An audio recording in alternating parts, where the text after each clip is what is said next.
Hi, my name is Kelly Gaisford.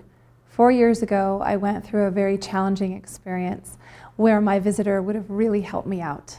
My mother, who was my very best friend and 88 years old, had a stroke, and in addition to that, when the stroke happened, she fell and broke her back and her femur.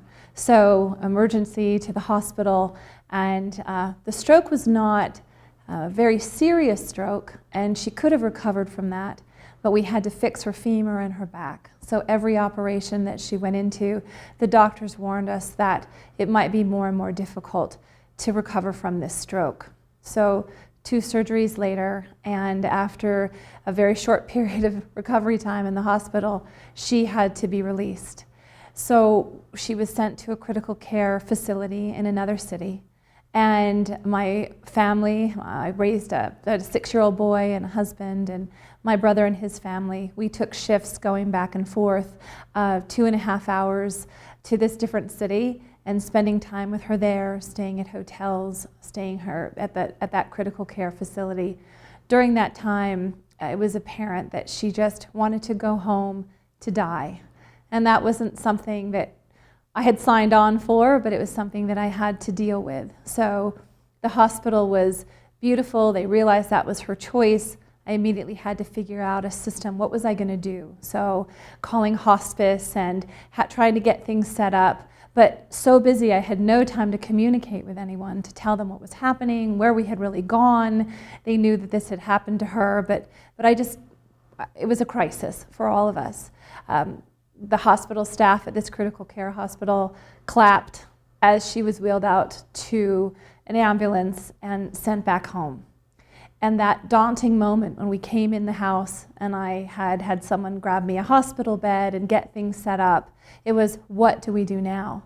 I remember going into our office and crying, thinking I had to figure out how to find a coffin and set up her funeral.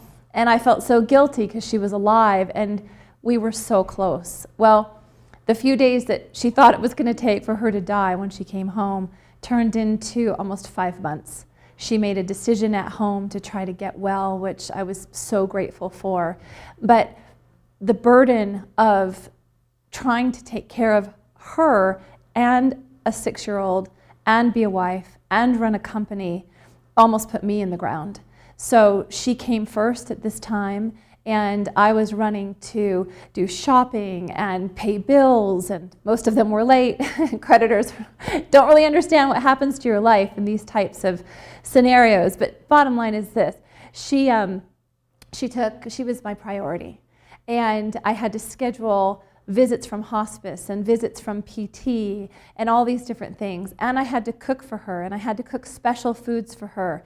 And all the incredible friends that she had who loved her, no one really showed up. And the reason is they didn't know what to do.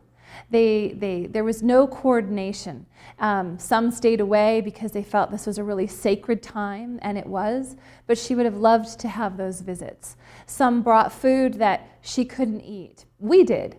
But again, at the end of the day, I almost felt guilty when I would take what time I did have to do to work or to run to the store, have somebody come in and stay with her. Now, there was a service that was available, and it was hospice. But my mom was very shy. And when the hospice visitor, who was so well-meaning, came to see her just so I could have 45 minutes to run out to the store, she would pretend to be asleep. And I realized that she told me later that it was just not something that she wanted. So then again, there was another level of, what do I do? How do I take care of her and keep this whole show running and try to get her better? So the services of my visitor would have allowed me to better communicate with the many, many friends that she had that wanted to help, but they would have known what to do, when it was appropriate to come to see her, when they could have maybe shopped for me. I mean, at the end of the day, I was losing my mom. She died 5 months later, peacefully in our home with our family. We were run ragged. I was so sick during that time just because, and she could see that and was worried about me.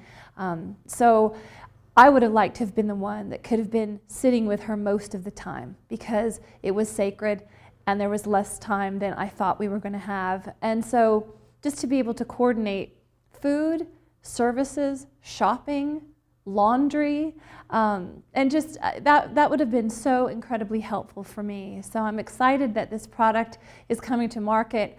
I would loved it if at the Advanced Critical Care Center that she left from, the day I left with her into the ambulance, someone had handed me a brochure and said, start here. That would have made all the difference in the world.